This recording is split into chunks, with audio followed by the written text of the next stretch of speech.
और हाजिर है आपके सामने एक बार फिर से एक नए क्वेश्चन के साथ, जो है एक्सरसाइज 5.2 क्वेश्चन नंबर 11।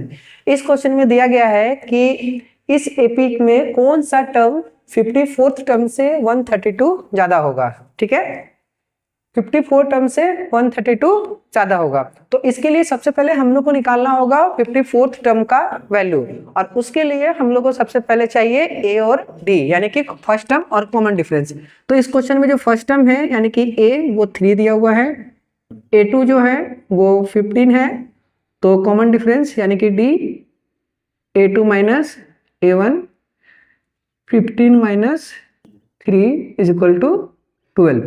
तो मेरे पास ए भी आ गया और डी भी आ गया। अब निकालते हैं 54 टर्म।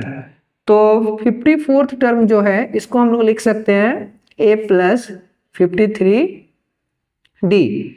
ए का वैल्यू है 3 प्लस 53 इंटू 12, तो यहाँ पे ये हो जाएगा 3 प्लस, अब इसको मल्टीप्लाई करके देखते हैं, 53 इंटू 12 ये हो जाएगा 6, ये हो जाएगा 10 इंटू 3 5, यहाँ हो जाएगा 6 3 6, यानी कि 636।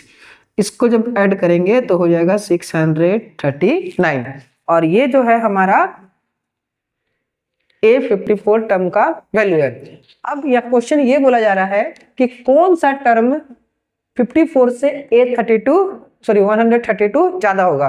तो इसके लिए हम लोग को सबसे पहले क्या करना होगा, जो नया A1 बन के निकलेगा वो होगा 369 प्लस 132, तो 9 और 2 11 के 1, 3 और 3 6 और 1 7, और यहाँ पे 7, यानी कि मेरा जो an का वैल्यू है वो 771 है। ऐसा इसीलिए कि क्वेश्चन में बोला जा रहा है कि 54 से कौन सा टर्म का मतलब हमको नंबर ऑफ टर्म्स के बारे में नहीं पता, यानी कि हमको n फाइंड आउट करना है। ठीक है, तो इसका मतलब कि 54 टर्म से 132 ज्यादा होगा, तो ये किसका वैल्यू होगा, a का वैल्यू पता है, d का वैल्यू पता है, an हमको फाइंड करना है, तो इसका मतलब ये जो वैल्यू आएगा वो किसका होगा, an का होगा। तो an का वैल्यू आ गया मेरे पास, a का वैल्यू ऑलरेडी मेरे पास है 3, और d का वैल्यू मेरे पास ऑलरेडी 12 है। तो आइए सॉल्व करते हैं। फॉर्मूला है हमारा n टर्म का, an equal to a plus n minus 1 into d. an का वैल्यू कितना है 771 इज इक्वल टू a का वैल्यू 3 प्लस n माइनस 1 और d का वैल्यू 12। ठीक है, तो 771 माइनस 3 is equal to n minus 1 into 12, तो इसको माइनस करेंगे, 768 divided by 12 is equal to n minus 1।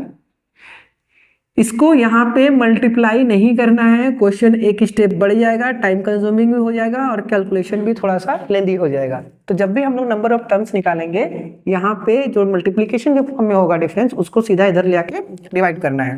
ठीक है, आगे देखते हैं। इसको हम लोग काटते हैं, तो 12 25 60, 12 चौक 72, यानी 6 बार में आ जाएगा 72 बचा 4 8, 12 चौक 48 is equal to n minus 1, तो यहाँ हो जाएगा 64 plus 1 is equal to n, तो ये हो जाएगा 65 इज इक्वल टू n, तो n का वैल्यू 65, यानी कि 60 नंबर ऑफ टर्म्स जो है 65 जो है वो वैल्यू होगा जो उसके 54 से 132 ज्यादा होगा।